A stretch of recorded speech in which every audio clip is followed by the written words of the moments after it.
Hello, I wanted to talk about another game, and this time it's The Legends of Nayuta Boundless Trails. Yes, you heard correct, Trails. The Legends of Nayuta is a spin-off of the Trails series I have talked so much about in the past. It's an action JRPG that is at its core a platformer.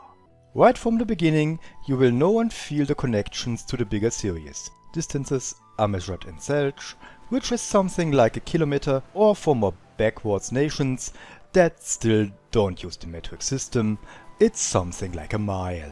The currency here is also Mira, and the family name of our protagonist is Herschel.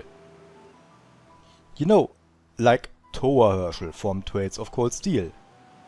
Not Towa from Tokyo Xanadu, since while she looks like the former Towa and also works as a teacher, her family name is actually Konoe. Since this is an action RPG, one would think it's more like Y than Trails, but actually the falcom game that comes closest to this in terms of mechanics and level design is Zwei. Zwei is an action RPG also made by Falcom. The word Zwei is the German word for two, which means the second part of Zwei is called Zwei II, or 2-2 in German. Anyway, just as in the Arcs Adventure and the Llyod Insurrection, you have closed stages on a bigger map. Food will give you exp and health, and you are using two characters, one for magic attacks, one for melee. Nayuta and Noi in this game act at the same time, making it possible to use magic alongside your melee weapons, while in Zwei you had to switch back and forth. All this will tell you one thing: Falcom is mixing up their old ideas and creating something new out of it.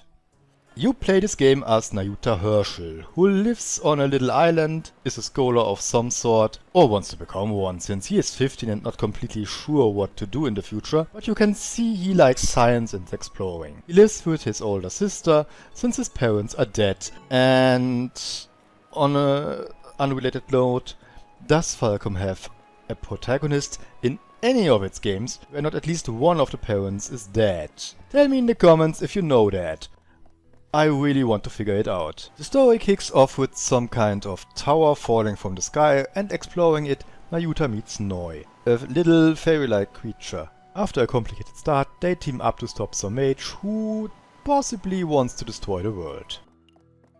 The island with its shops is the main hub, where you can resupply your character, buy new equipment and ingredients for food, which, just like in Zwei, doubles as healing and exp source. To get extra cash you can supply the museum, with donations for the exhibitions, which you can also visit and see how much progress you made on that end. The weapon shop is probably the most important one, and while you are asking yourself what the hell that girl at the counter is wearing, you will also see the limited amount of stuff you are able to get here, unless you deliver some new kind of ore to them, which they can craft into better weapons.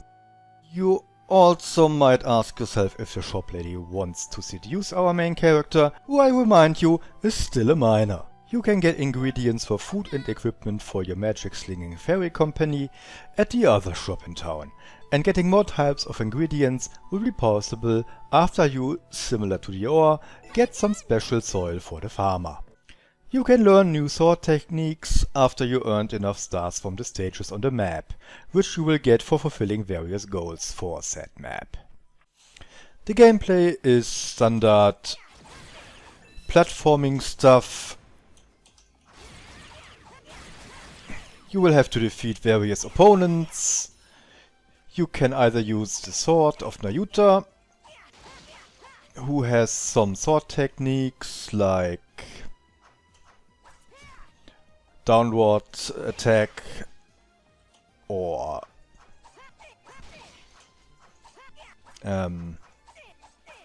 maybe I can show this. Yes, a spinning attack in the air. There's also your little fairy who can use her magic.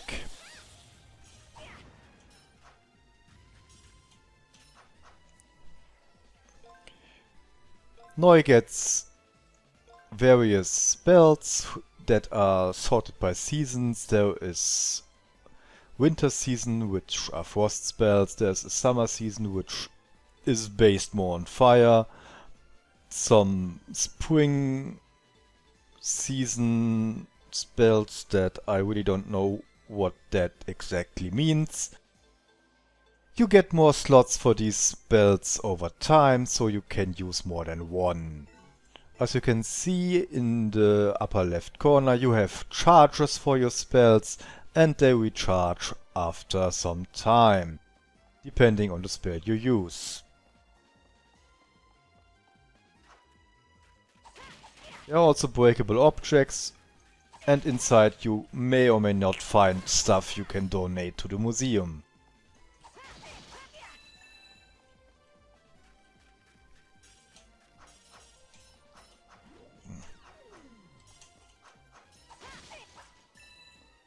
Over time you will get new mechanics like these. What is happening here? Oh, I see.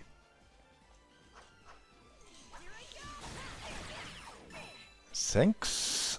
Very nice.